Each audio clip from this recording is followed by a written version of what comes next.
أعوذ بالله من الشيطان الرجيم. بسم الله الرحمن الرحيم.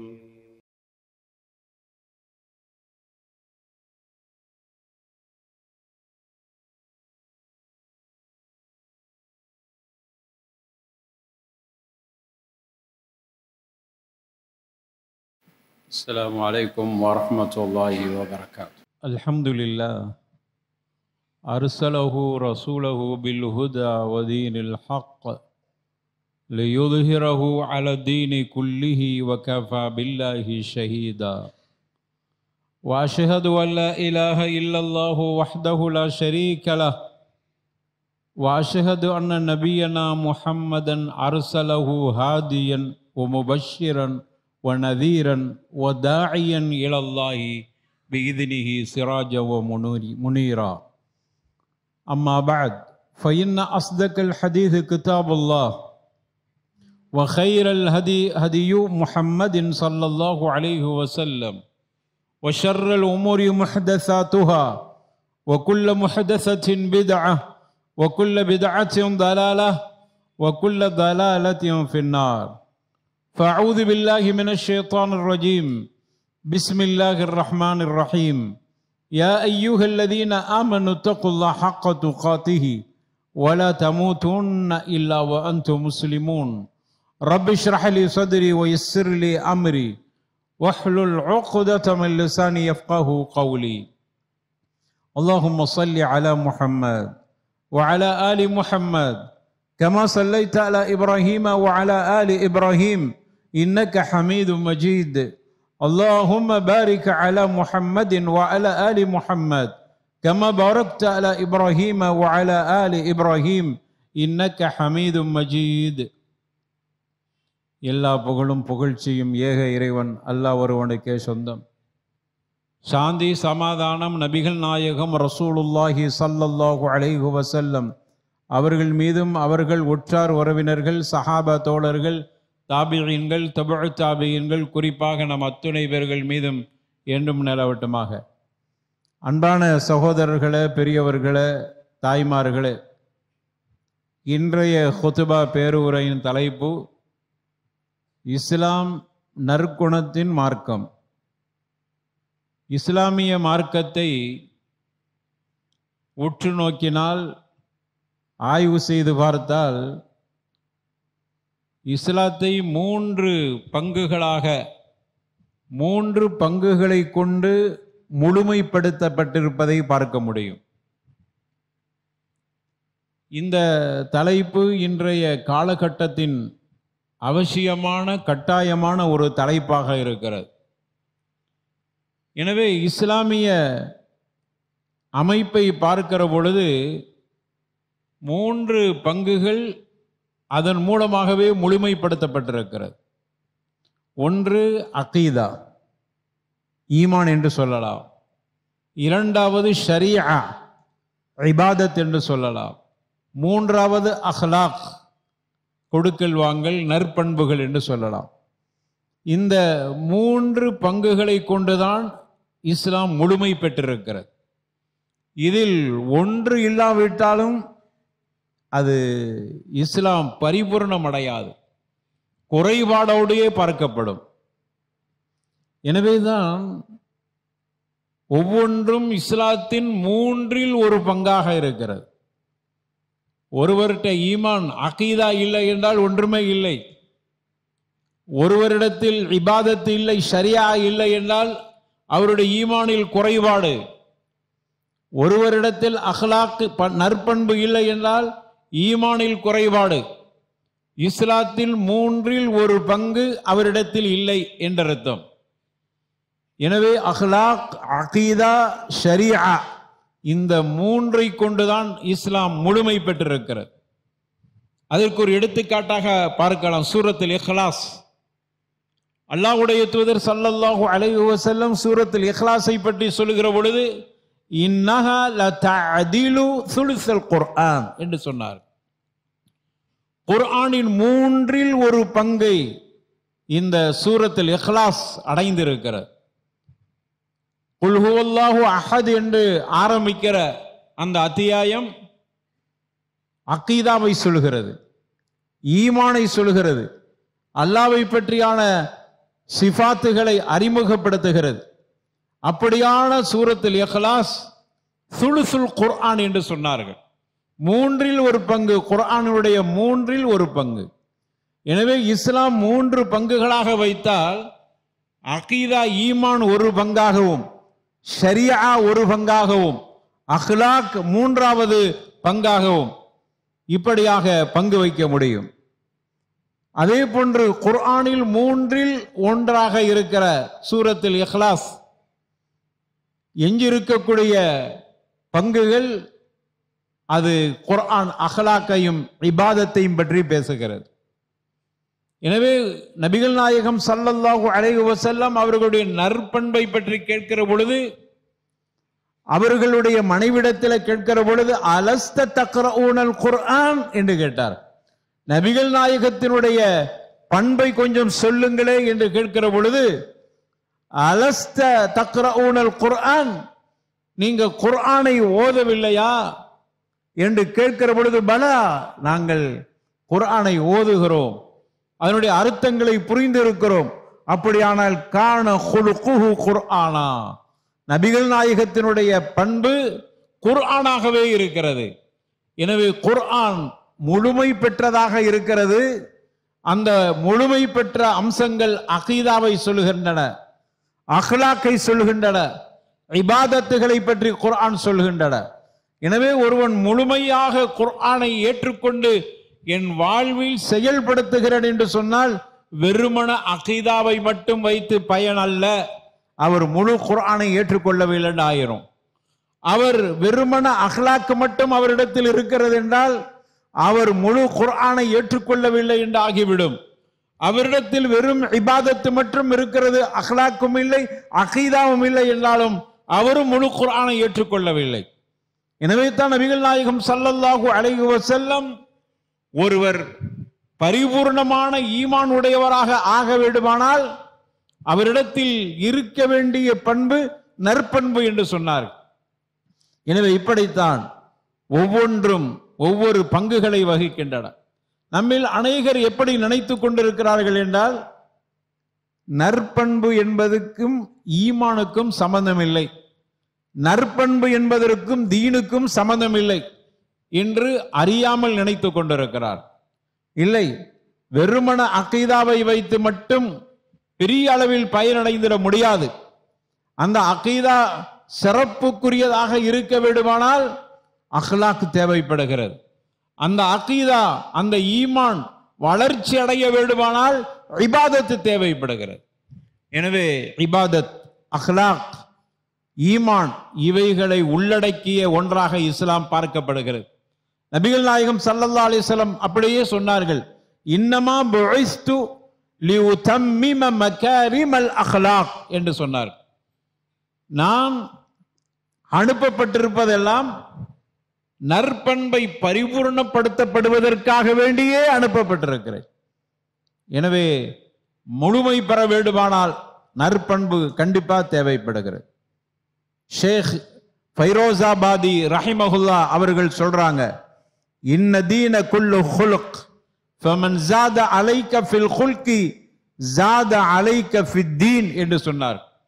நீங்க மார்க்கத்தை முழுமையாக எடுத்து ஆய்வு செய்தால் அனைத்தும் நற்பண்பை பற்றியே நம்முடைய மார்க்கம் சொல்லுகின்றது, நற்குணத்தை பற்றியே நம்முடைய மார்க்கம் பேசுகின்றன.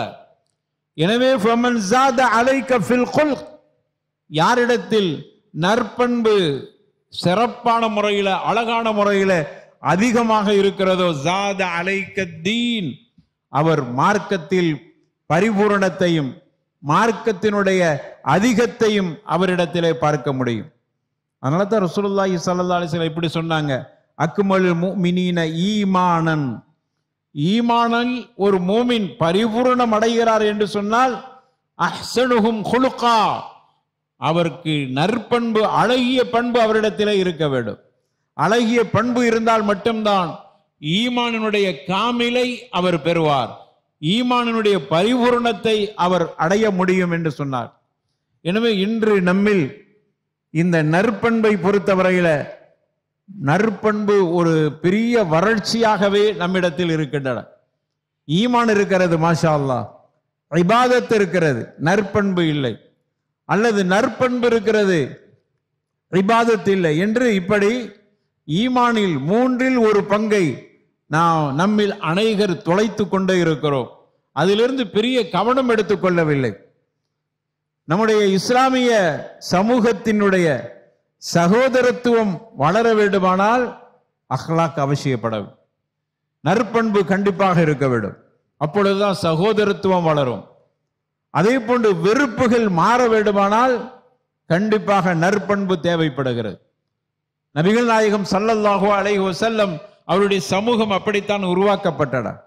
வெறுப்புக்குரிய சமூகம் என்று இருந்த சமூகத்தை ஈமான், இஸ்லாம், ஷரியா, அஹ்லாக்கின் மூலமாக, அவர்கள்ட்ட இருந்த நற்பண்புகளின் மூலமாக சகோதரத்துவத்தோடு அவர்கள் வாழ்ந்தார்கள். வெறுப்புகள் நீக்கப்பட்டன, பகை உணர்வுகள் நீக்கப்பட்டன. இது அஹ்லாக்கின் மூலமாக மட்டுமே செயல்படுத்த முடியும். எனவே அஹ்லாக் நம்மிடத்தில் கண்டிப்பாக இருக்க வேண்டும். அப்பொழுதுதான் நம்மிடத்தில் ஒருவர் மேல் இருக்கிற வெறுப்பு கண்டிப்பாக நீங்கும். நம்மிடத்தில் ஒருவர் மேல் வைத்திருக்கிற காழ்ப்புணர்ச்சி கண்டிப்பாக நீக்கப்படும்.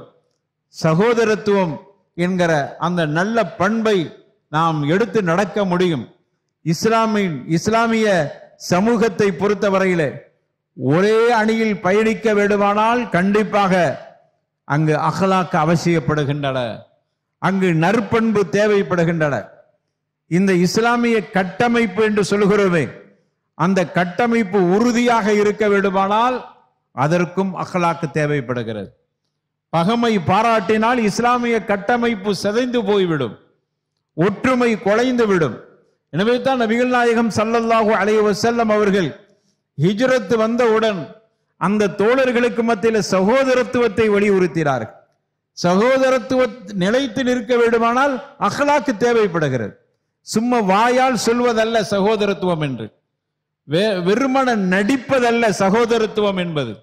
அது உள்ளபடியாக உள்ளத்திலிருந்து உருவாக வேண்டும், உணர்வுகளால் அது பிரதிபலிக்க வேண்டும். அப்பொழுதுதான் உண்மையான சகோதரத்துவம். அந்த சகோதரத்துவத்தை நபிகள் நாயகம் ஸல்லல்லாஹு அலைஹி வஸல்லம் அவர்கள் ஹிஜ்ரத்தின் பொழுது அந்த தோழர்களுக்கு மத்தியில் எடுத்து காட்டினார். உள்ளத்திலிருந்து வந்தன, உணர்வுகளால் பிரதிபலிக்கப்பட்டன. அப்படியான சகோதரத்துவம் கடைசி வரைக்கும் நிலைத்து நின்றன. எனவே அதற்கு அஹ்லாக், நற்பண்பு மிகவும் அவசியமானதாக இருக்கிறது. எனவே தான் நபிகள் நாயகம் ஸல்லல்லாஹு அலைஹி வஸல்லம் நற்பண்புகளை பற்றியே மிக சிறப்பாக சொல்லி காட்டினார். இஸ்லாத்தினுடைய ஒவ்வொரு இபாதத்தும் நற்பண்புகளாக இருக்கிறது. குறிப்பிட்ட செய்திகளை மட்டும் நேரத்தின் அருமை கருதி இங்கு குறிப்பிடுகிறேன். ஆனால் இஸ்லாத்தினுடைய இபாதத்தை கூட நீங்க அணுவணுவாக ஆய்வு செய்து பார்த்தால் அது இபாதத் என்று பார்க்கிறோம் இல்லை, அதுக்குள்ளும் நற்பண்பு இருக்கிறது. ஈமான் என்று சொல்லக்கூடியதிலும் கூட ஈமான் வலிமை பெற வேண்டுமானால், ஈமான் உறுதியாக இருக்கிறது என்று ஒருவனை பற்றி அறிந்து கொள்ள வேண்டுமானால் அப்பொழுதும் நற்பண்பு தேவைப்படுகிறது. எனவே நற்பண்பு என்பது ஈமானை விட்டு விலகி பார்க்க முடியாது. ஈமானோடு ஒன்றிணைந்து அது இரண்டரை கலந்து இருக்கக்கூடிய ஒன்றாக இருக்கிறது. நபிகள் நாயகம் ஸல்லல்லாஹு அலைஹி வஸல்லம் அதனால தான் இப்படி சொன்னார்கள், அன ஸஈமுன் பி பைத்தின் ஃபீ ரபதில் ஜன்னah என்று சொன்னார்கள். நான் சொர்க்கத்தில் கீழ்த்தளத்தில் அல்லது ஓரத்தில் ஒரு மாளிகையை உங்களுக்கு வாங்கித்தர நான் பொறுப்பெடுத்துக் கொள்கிறேன். ஜமீம் என்று சொன்னார். நான் ஸஈம் பொறுப்பெடுத்துக் கொள்கிறேன். உங்களுக்கு சொர்க்கத்தினுடைய கீழ்த்தளத்தில் ஒரு மாளிகை கிடைக்க வேண்டுமென்றால் அதற்கான பொறுப்பு என்னத்தில் இருக்கிறது. நான் வாங்கி கொள்கிறேன் பொறுப்பை. எப்பொழுது தெரியுமா? யாருக்கு தெரியுமா? லிமன் தரக்கல் மிராஅ வ இன் கான முஹிக்கா. உண்மை சத்தியம் தன் பக்கம் இருந்தாலும் கூட வீணான விவாதங்களுக்கு செல்லாமல் இருக்கிறார். சத்தியம் தன் பக்கம் இருக்கிறது, அமைதியா இருக்கிறார், வீணான விவாதத்துக்கு செல்லவில்லை. விவாதத்தின் மூலமாக சமூகத்தில் ஒற்றுமை அங்கு சிதைந்து போகும் என்கிற இப்படியான எண்ணம் அவருக்கு இருக்கிற காரணத்தால் அந்த சத்தியத்தை கூட சொல்வதில் அடக்கத்தோடு இருந்து கொண்டாரே, அவருக்கு சொர்க்கத்தின் ஒரு பகுதியில், அது கீழ்த்தளத்தில் நான் ஒரு மாளிகையை வாங்கி தருவதற்கு பொறுப்பேற்றுக் கொள்கிறேன் என்று சொன்னார். அடுத்து சொன்னாங்க, சொர்க்கத்தினுடைய நடுத்தளத்தில் உங்களுக்கு ஒரு மாளிகையை வாங்கித்தர நான் பொறுப்பெடுத்துக் கொள்கிறேன். யாருக்கு தெரியுமா? லிமன் தரக்கல் கதிப ஒயின்கான மாசிஹா, பொய் சொல்லாமல் இருக்கக்கூடியவர். ஒரு தமாஷுக்கு கூட பொய் சொல்ல மாட்டார் என்று இருப்பார். அவர் சாதாரணவைகளுக்கெல்லாம் பொய் சொல்லக்கூடியதை பார்க்கிறோம். தன்னுடைய கருத்தை வலிமைப்படுத்துவதற்காக பொய் சொல்லக்கூடியவர்களை பார்க்கிறோம். இஸ்லாம் அதை ஏற்றுக்கொள்ளவில்லை. நீ தமாஷுக்கு கூட பொய் சொல்லக்கூடாது. அப்படி சொல்லாமல் இருந்தால் சொர்க்கத்தின் நடுப்பகுதியில் நான் உனக்கு ஒரு மாளிகையை வாங்கி தருவதற்கு பொறுப்பெடுத்துக் கொள்கிறேன். மூன்றாவதாக சொன்னாங்க, சொர்க்கத்தினுடைய மேல் தளத்தில் உங்களுக்கு ஒரு மாளிகையை வாங்கி தருவதற்கு நான் பொறுப்பெடுத்துக் கொள்கிறேன். யாருக்கு தெரியுமா? லிமன் ஹஸ்ஸன குல்கா, யாரிடத்தில் நற்பண்பு இருக்கிறதோ, பண்பால் நல்லவராக இருக்கிறார், அவருக்காக வேண்டி சொர்க்கத்தினுடைய மிக உயர்ந்த இடத்தில் உங்களுக்கு ஒரு மாளிகையை வாங்கி தருவதற்கு நான் பொறுப்பெடுத்துக் கொள்கிறேன்.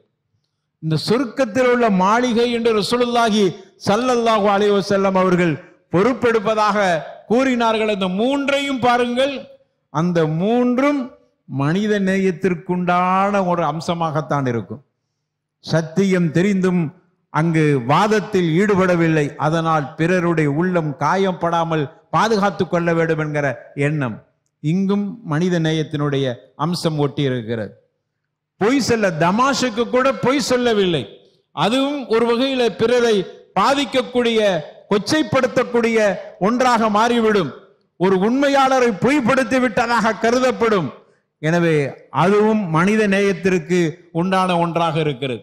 மூன்றாவது, நேரடியாகவே சொல்கிறார்கள், யாரிடத்தில் நற்பண்பு இருக்கிறதோ, நல்ல குணம் இருக்கிறதோ, பேச்சில, நடவடிக்கையில, பார்வையில, ஆடையில, அசைவுல என்று எல்லா அம்சங்களிலும் நற்பண்பு யாரிடத்தில் இருக்கிறதோ அவருக்கு சொர்க்கத்தில் உயர்ந்த இடத்தில் நான் ஒரு மாளிகையை வாங்கித்தர நான் பொறுப்பெடுத்த என்று சொன்னார். நான் பொறுப்பெடுத்துக் கொள்கிறேன்.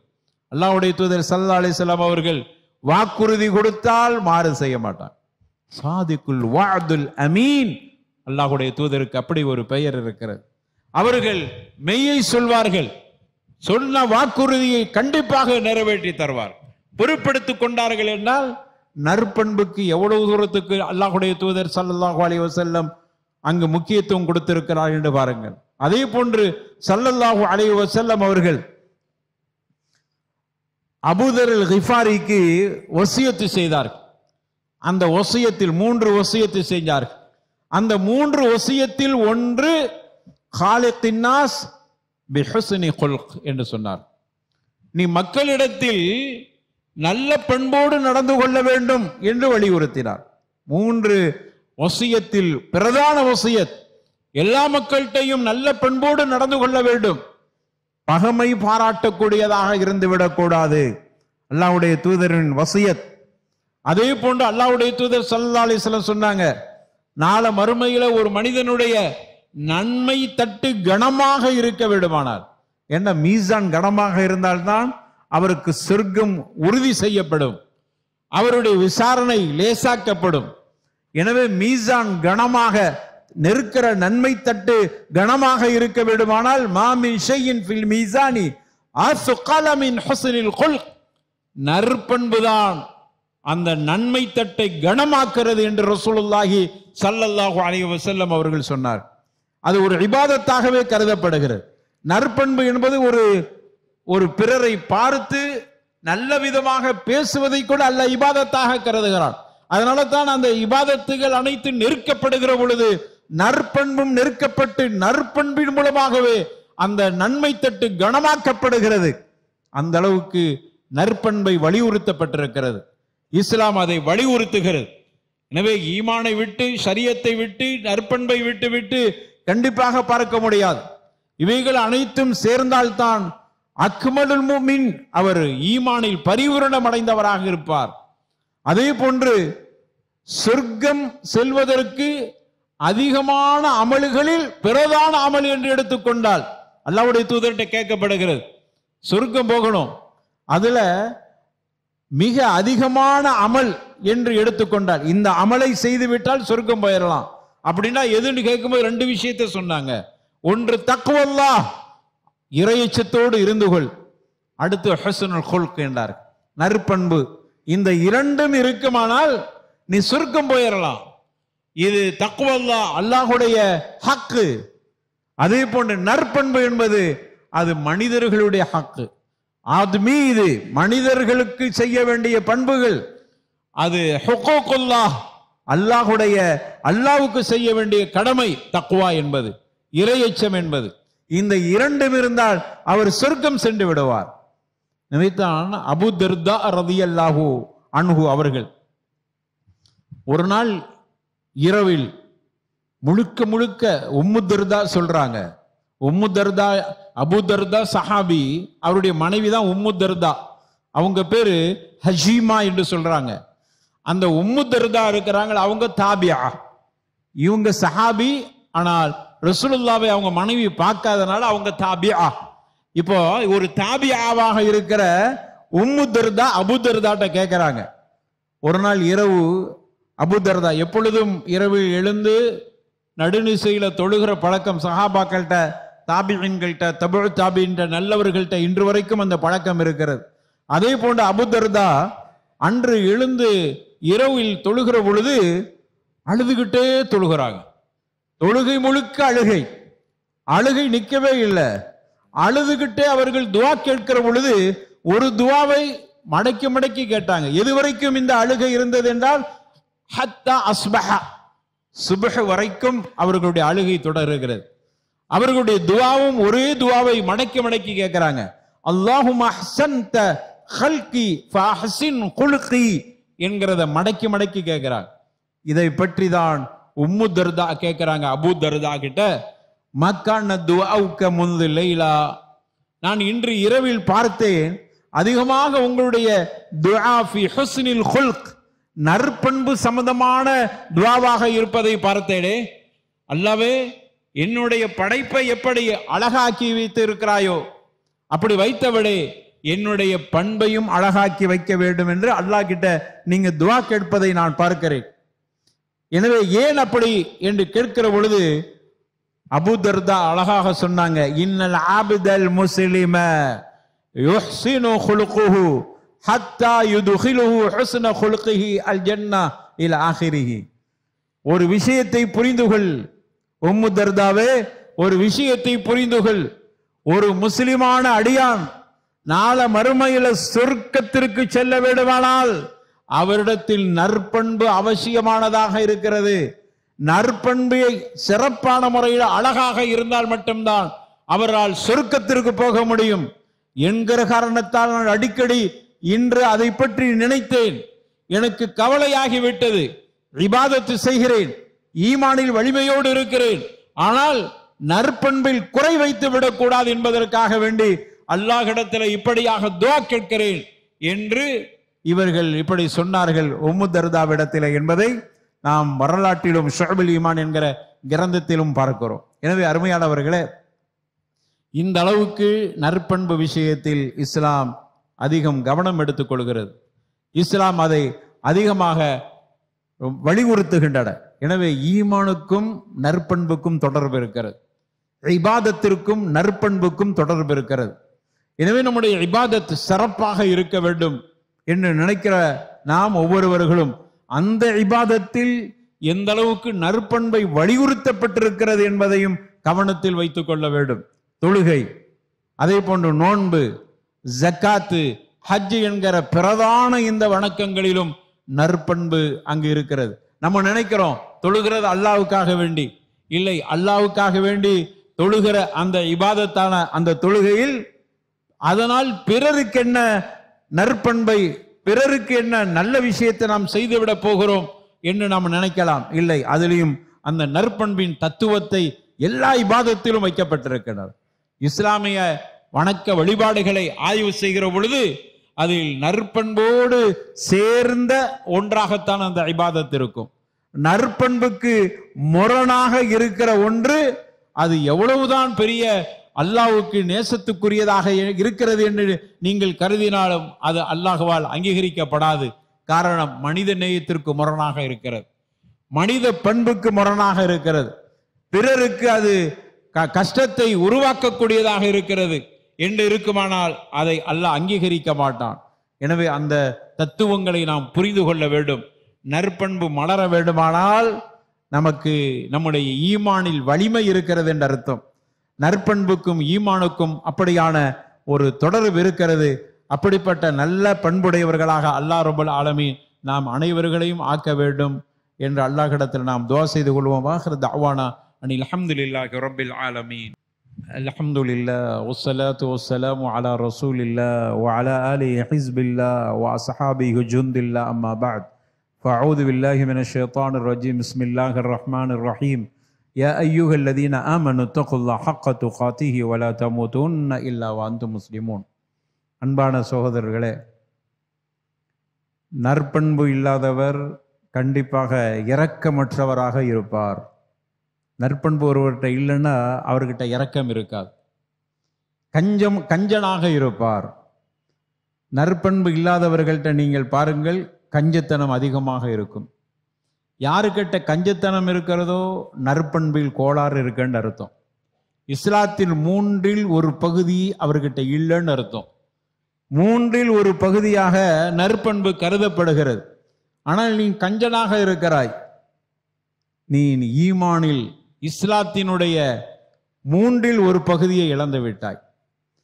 அப்படிப்பட்டவர் பிறர் பசியோடு இருப்பதை கூட பற்றி கவலைப்பட மாட்டார்.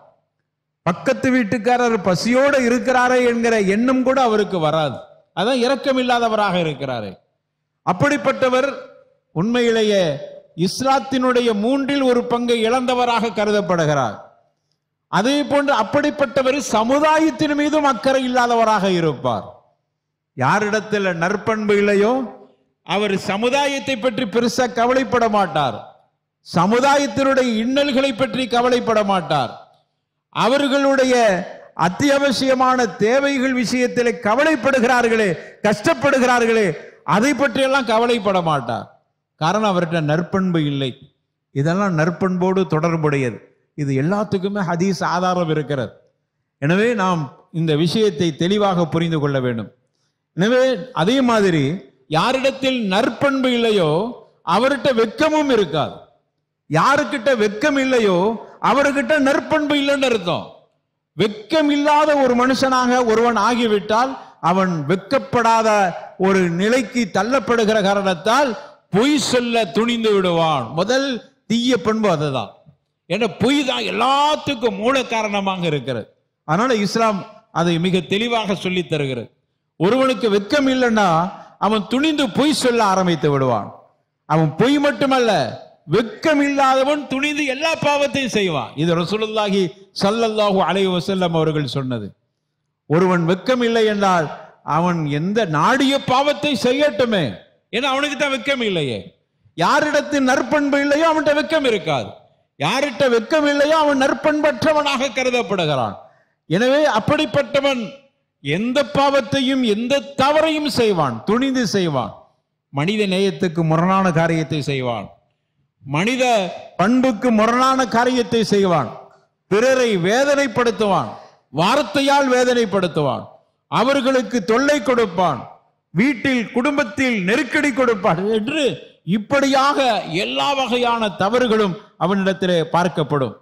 எனவே இப்படிப்பட்டவன் அல்லாஹ்வுக்கு மாறு செய்து விடுவான். எனவே தான் நற்பண்பை பொறுத்தவரையில இஸ்லாம் ஈமானோடு தொடர்பு படுத்தி பேசுகிறது. 3இல் ஒரு பங்கு நற்பண்பு என்று சொன்னாலும் கூட ஈமான் அதிகரிக்க வேண்டுமானால் அதுக்கு நற்பண்பு தேவைப்படுகிறது. இபாதத்து ஜொலிக்க வேண்டுமானால் அதற்கு நற்பண்பு தேவைப்படுகிறது. நற்பண்பு இருந்தால் 3இல் 1, இத்துணையும் சேர்ந்தால் தான் அவர் அக்மலுல் முஃமினீன், பரிபூர்ணமான ஈமானை பெற்றவராக கருதப்படுகிறார். பரிபூர்ணமான ஈமானை பெற்றவர் தான் சொர்க்கத்தில் நுழைவார். எனவே தான் நற்பண்புக்கு இவ்வளவு முக்கியத்துவம் கொடுக்கப்படுகிறது. எனவே இன்ஷா அல்லாஹ் வரக்கூடிய காலங்களில் இபாதத்துகளில் என்ன நற்பண்பை இஸ்லாம் சொல்லித் தருகிறது என்பதையும் நாம் விரிவாக பார்ப்போம். நம்முடைய எல்லா அம்சங்களையும் நற்பண்போடு நாம் ஆக்கிக் கொள்வோம். அப்படி ஆக்கிக் கொள்கிற பொழுது சொர்க்கத்தின் நுழையக்கூடிய தகுதியுடையவர்களாக மாறிவிடுவோம். அல்லாஹ் ரப்பல் ஆலமீன் அப்படிப்பட்ட நல்ல கூட்டத்தை நம்மை சேர்த்தல்வானாக. நம்முடைய படைப்பை எப்படி அழகுபடுத்தி இருக்கிறானோ அதே போன்று நம்முடைய குணத்தையும் அல்லாஹ் அழகுபடுத்த வேண்டும் என்று அல்லாஹ்விடத்தில் அதிகம் துஆ செய்து கொள்வோம். அல்லாஹ் அங்கீகரிப்பானாக. வாஹிரு தஅவானா அல்ஹம்துலில்லாஹி ரப்பில் ஆலமீன் வலதிக்ருல்லாஹி அக்பர் வல்லாஹு யஅலமு மா தஸ்னஊன்.